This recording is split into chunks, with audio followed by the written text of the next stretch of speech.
hear that, Robin? That's the Magnificent Seven theme because we've got Denzel Washington here. Of the classic Western with an all-star cast. Let's take a look at a clip.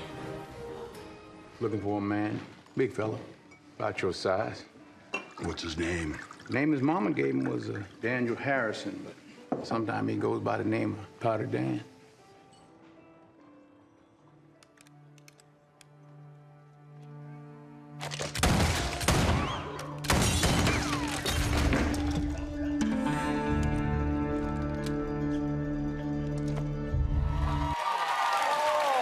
You're good, man. You know, that was some nice shooting, and I see you still doing this. Manuel, one of the guys in the Magnificent Seven, a Spanish kid, he outdoes all of us. He can spin them this way.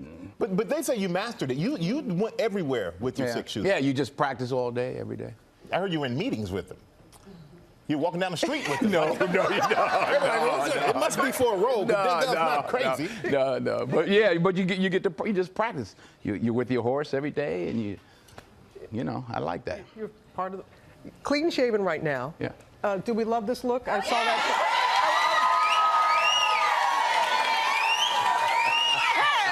Oh, I see. Oh, they comment on everything. No. What's the alternative? There's no like hate it sign on it? Only love it. Oh, so what does that mean? The gold side? It's good. It's all good. It's all good. But I love the mutton chops. The big thing. And all that. That was your idea, wasn't it? Yeah. How did Pauletta, your wife, like that? She didn't say anything. No. Well, she understood. She understood it before. But as a kid, from my understanding, you used to love Westerns. You used to watch Westerns with your family. Me? Yeah. Is that what drew you to something like that? I watched Bonanza. Oh, yeah. Close enough. And I hated watching it because I knew you had to go to bed right afterwards. Ed Sullivan and Bonanza and go to bed. And you had Hoss. So I'm like, yeah, I didn't want it to end. I'm like, keep going.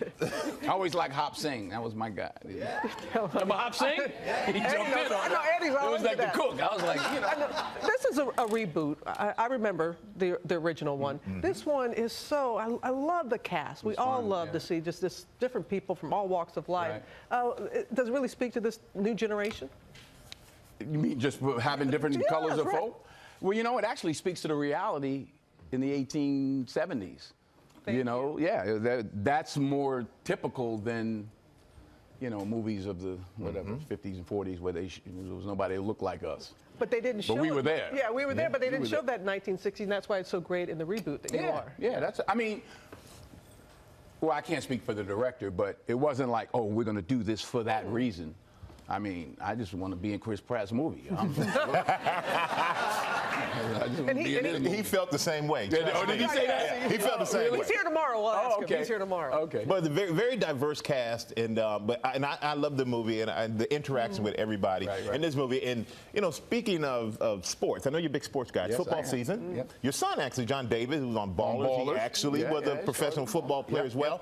But I heard you gave a pep talk to one of my old rivals, the Cowboys. What did you tell them? I told them the time is now. It's like, let's go. Pick it up. Pick it up. You know, I've been a Cowboy fan since the 60s. Okay, so because they used to ship, they had an old ship. They would do this, and then they would. Yeah. So and they had black folks on the team. So and I was a running back until I saw Gale Sayers. I wanted to be Bob Hayes, so I wore 22. Then I saw Gale Sayers for the Bears, and I wanted to be Gale Sayers. You know, I didn't want to be Jim Brown. I wanted to be Gale Sayers because I was more Gale Sayers' size. Jim was too big. So I've always been a Cowboy fan, and unlike a lot of people, I stick with my team. There you go. Not saying you. I'm not saying you. I'm not saying you. I stick with my team. You're from Mount Vernon, so I thought you were going to be like a Giants fan. But since you've been there since the 60s, you can stay with the Cowboys. Yeah, and I had a chance. How much fun is to see you two guys talking football? I mean, it's wonderful. But I want to talk about something else. Boys and Girls Club, so very important to you. You've been working with them for many, many decades. Right. What is that relationship like? Well, you know, I mean, the most dangerous time of the day for young children is between 3 and 6 after school. Yep. Because most times parents are working or whatever. So I grew up in the club, then it was the boys club, now the Boys and Girls Club. So I can speak honestly about what it did for me. I was just telling Michael, when I was a kid, they took us to Yankee Stadium to meet the Giants. You know, we had different programs. So it's just a positive place, a safe place.